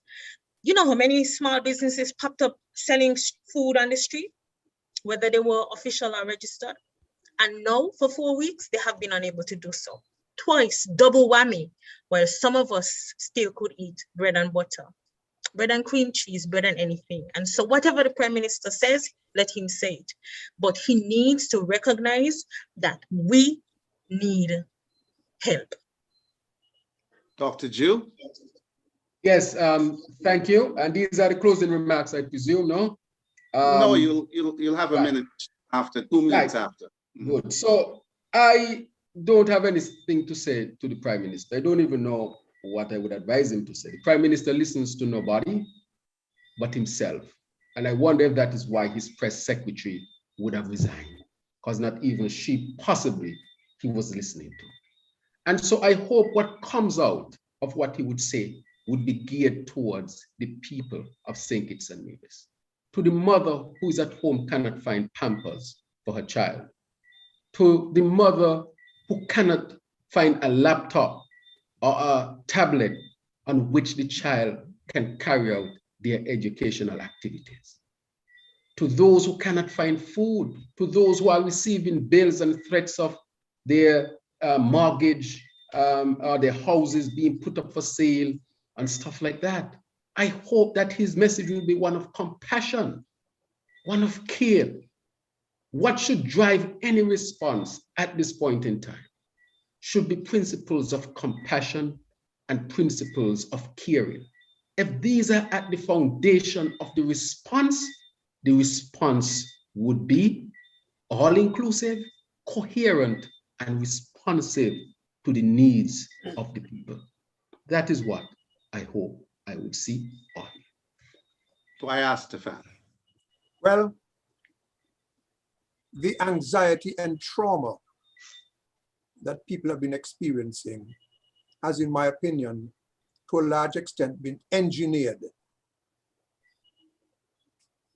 And when you engineer uncertainty and anxiety among people, you cannot fault people if they think you might be a little bit sadistic. We don't want any sadism around here, especially among our leaders. It would be great if the Prime Minister could come and say, whenever he comes next, I'm sorry. We could have done this better. Let's embrace each other, as Dr. Clark suggested earlier, and Dr. Drew. All of society, let's work together. Mea culpa, we've made mistakes.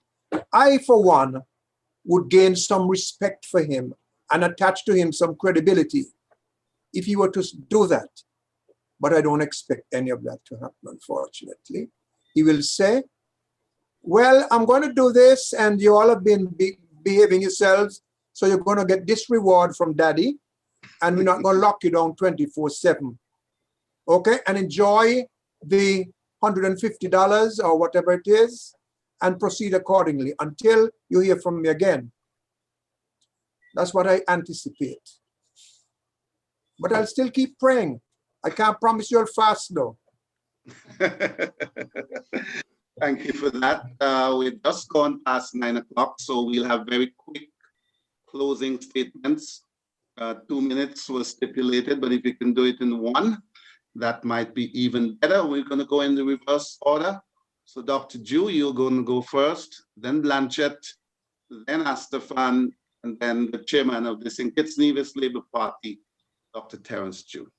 Closing statement. I think you mean Dr. Clark is going to...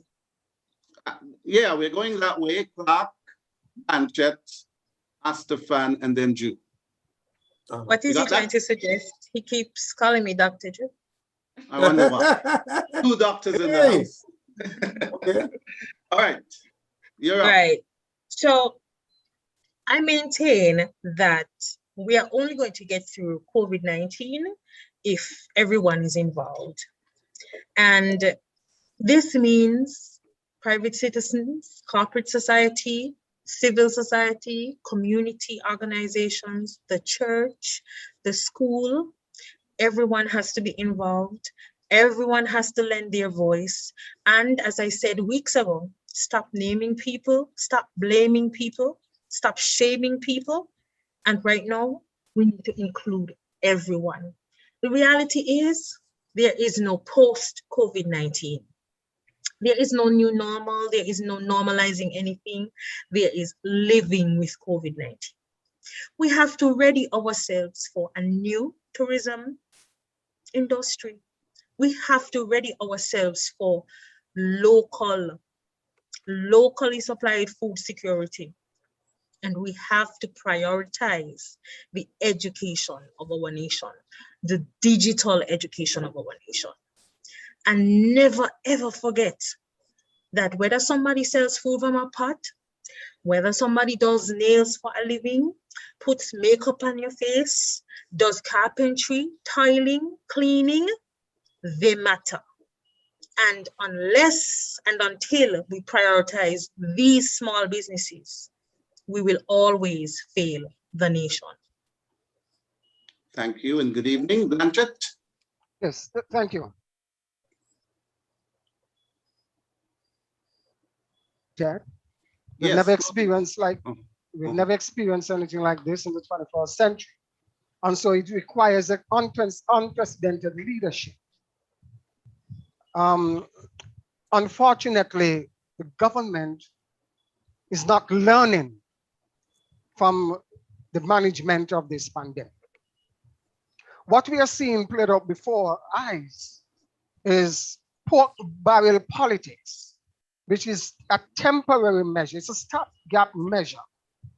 And so after 3 months, those who are getting that $500 or $1,000 check, they will return to the harsh reality of the struggles that they have been experiencing over the past 6-7 years. And so what we require now is a new type of for the most vulnerable in our society. And so I am calling on the Prime Minister to live up to those moral standards that our forefathers have instilled in us about compassion and love for the fellow man. The Prime Minister visits all the churches. At least he should learn something about caring for the fellow men. But unfortunately, we are not seeing those kind of values coming from the Prime Minister. Yes, we have to learn to live with the new normal, vaccinated and unvaccinated. We must embrace those who are vaccinated and those who are not vaccinated. Value of freedom of choice, which is protected by our constitutions. And so I wish that our country will come out of this pandemic even stronger and better and more unified. But it will require a new type of leadership. And I am hopeful that the St. Kitts-Nevis Labour Party is standing on the cups of that horizon to take this country out of this pandemic. Thank you. Thank you very much. Do I ask Stefan? Again, thanks for having me. I will end giving a word of advice again to our Prime Minister and the state of emergency. Let the Public Health Act operate. Ease the squeeze, but maintain the protocols. And to the people of the country, I say, observe the protocols. Observe the social protocols. Whether or not you want to take the vaccine, whether or not you have taken it, observe the protocols, and we'll be all better for it. I will call on the government to police food pricing and ensure that price control is in hand. I'm not accusing anybody of anything, but I do my own shopping. And some prices look like they have yeast in them. They rise fast, okay? I would advise the government to consider having a close look at the amount of people who have work permits in the country. While we are a hospitable and receiving and friendly people, we cannot afford to carry more than we can carry. And we have to make sure that our people who are legitimately here get first shot at some of these situations. Okay, I don't mean to sound, I forget the adjective now, xenophobic, but we have to make sure that as jobs, the little bit of job that exists, the people of the country and the others who are not of the country but are legitimate get the shot. So the work permits. And again, finally, call on all of us, let us observe the protocols. I think the doctor will agree when he comes and says, If you observe the protocols, you have a very good chance. Thank you very much, Steve. I think, as usual, you've done a marvelous job managing us and leading this discussion tonight. Thank you. Thank you. You guys have not been very hard to manage anyway. Thank you very much for that. Chairman of the SKNLP, Dr. Terence Drew, you've got the last word. All right. Thank you once again, Steve, and thanks to my fellow panelists and to all those who are listening. I want to wrap up by saying what I promised about the 5 C's in vaccine hesitancy: confidence, complacency, convenience, communication, and in context.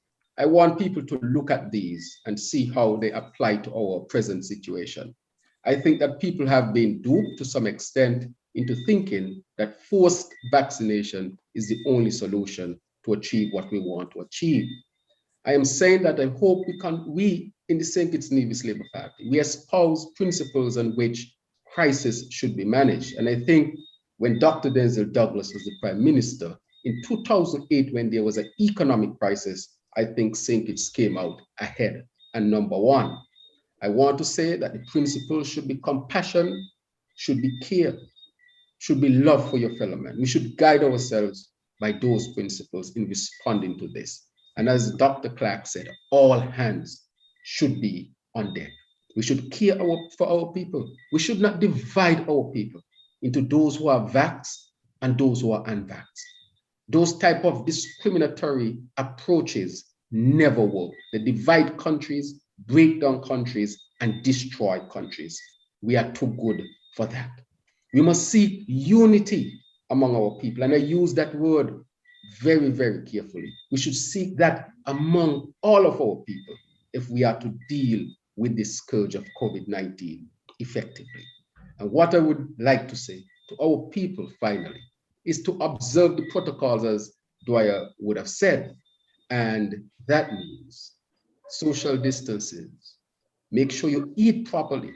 Lots of fruits, vegetables, the thing we take for granted, they work. Get sunlight. Sunlight is free. Our vitamin D levels in St. Kitts are low. And therefore it means that our immune system is not. I have tested it in my office. 7 out of 10 adults in St. Kitts, from my perspective, have low vitamin D. Go outside in your yard, catch sun. Sun helps to deal with it. And once we take care of ourselves, observe scientifically what is to be observed, and we get the relevant information with respect to vaccine, and we have vaccine choice, I think that in short order, this situation could have been dealt with. But I ask again that we band together. And finally, to the people of St. Kitts-Nevis, the St. Kitts-Nevis Labour Party, as you mentioned, Steve, is the oldest party. I think political party might be in the Commonwealth, it's very possible, but in the Caribbean actively. This party has been through many, many crises since 1930s all the way up to now. And they have been managed exceptionally well when a Labour government was in office. I want to say to the people that the St. Kitts-Nevis Labour Party is poised, as Blanchett would have said, is poised really to take St. Kitts to the next level. Our response would have been one, for the good that we can do, because that is our motto, and that is what we live by. Thank you, Steve, and thanks again to the people of St. Kitts-Nevis and the fellow panelists. I did say at the onset that this is the first in a series of panel discussions. What can you tell us about the plans for the SKNLP going forward? Well, with respect to public relations and panel discussions, with respect to that, or in general? General. Right. Well, I think the St. Kitts-Nevis Labour Party has done a tremendous amount of work to reorganize itself internally.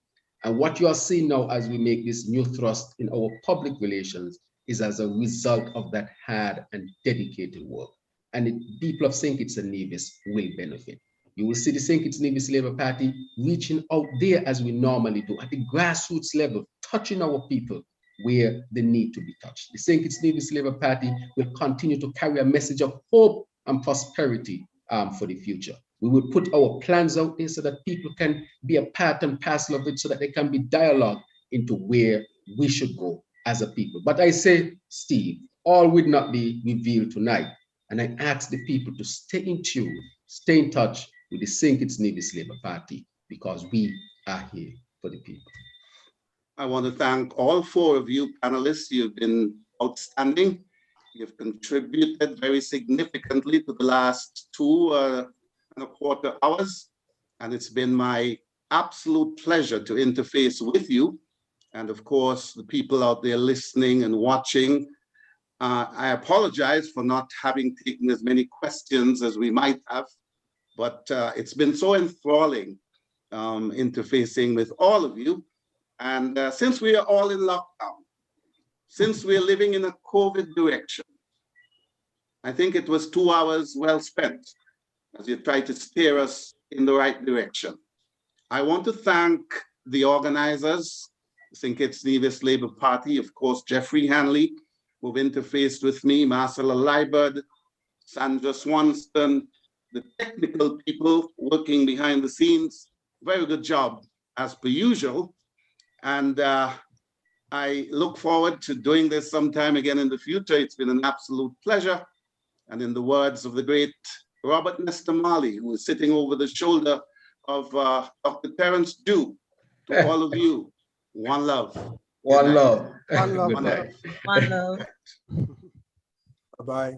Bye-bye. Good night.